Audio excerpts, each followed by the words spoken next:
গাজীপুরের শ্রীপুরে অপহরণের ৭২ ঘণ্টা পর কিশোরীকে উদ্ধার করেছে পুলিশ।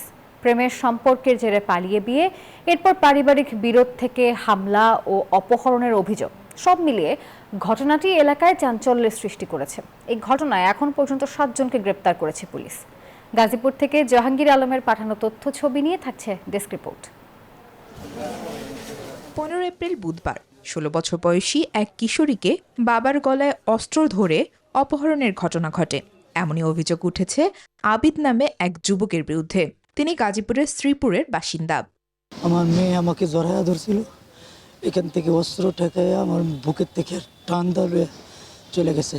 তবে ঘটনার বিষয়ে স্থানীয় সূত্রে জানা যায় ভিন্ন তথ্য।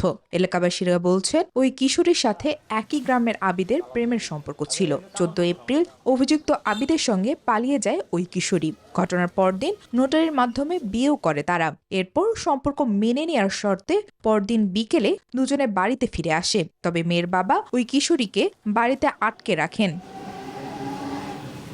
স্থানীয়রা জানান, বিষয়টি স্থানীয়ভাবে মীমাংসার চেষ্টা ব্যর্থ হলে দুপক্ষই উত্তেজিত হয়ে ওঠে। পরে এক পর্যায়ে বাড়িতে হামলা চালিয়ে ওই কিশোরীকে তুলে নিয়ে যায় আবিদ ও তার সহযোগীরা। শুনেছি তাদের আগে রিলেশন ছিল, তারপর তারা বিয়ে করছে। তার আমার জন্য তারা কি এরকম হামলা করে নিয়ে আসছে আর কি, ওই দরজা ভাঙিয়া পরে মেয়েকে টাইনা নিয়ে আসছে। সামাজিক যোগাযোগ মাধ্যমে এই ঘটনাটা আমি জেনেছি যে এটা মাওনা চৌরাস্তা, আমরা বসবাস করি মাওনা চৌরাস্তার একেবারে সন্নিকটে ঘটনা এটা।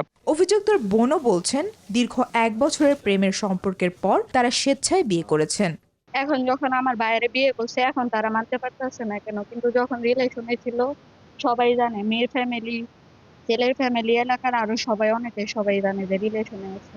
এদিকে ঘটনার পর মামলা করেন মেয়ের বাবা। এরপর অভিযান চালিয়ে ৭২ ঘন্টার মধ্যে কিশোরীকে উদ্ধার করে আদালতে পাঠানো হয় বলে জানান পুলিশ। সেখানে সে জবানবন্দিও দিয়েছে।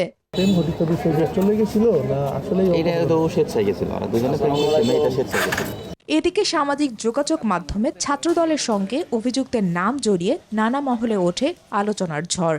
তবে স্থানীয় বিএনপি নেতারা জানান, আবিদের সাথে তাদের কোনো সম্পৃক্ততা নেই। আমার জানা মতে এই অঞ্চলে আমি দীর্ঘদিন ৩৭ বছর ধরে বিএনপি করি। আমি ৩৭ বছর ধরে কে ছাত্র দলের সদস্য, কে যুব দলের সদস্য, কে বিএনপি আমরা জানি, তার কোনো দলের কোনো নাম নাই। আর সম্পৃক্ততা না থাকায় স্থানীয় ছাত্রদলের কেউ এ বিষয়ে কথা বলতে রাজি হয়নি। এই ঘটনায় জড়িত থাকার অভিযোগে ৭ জনকে গ্রেফতার করেছে শ্রীপুর থানা পুলিশ। তবে মূল অভিযুক্ত সহ অন্যরা এখনও পলাতক। Desk report, news 24।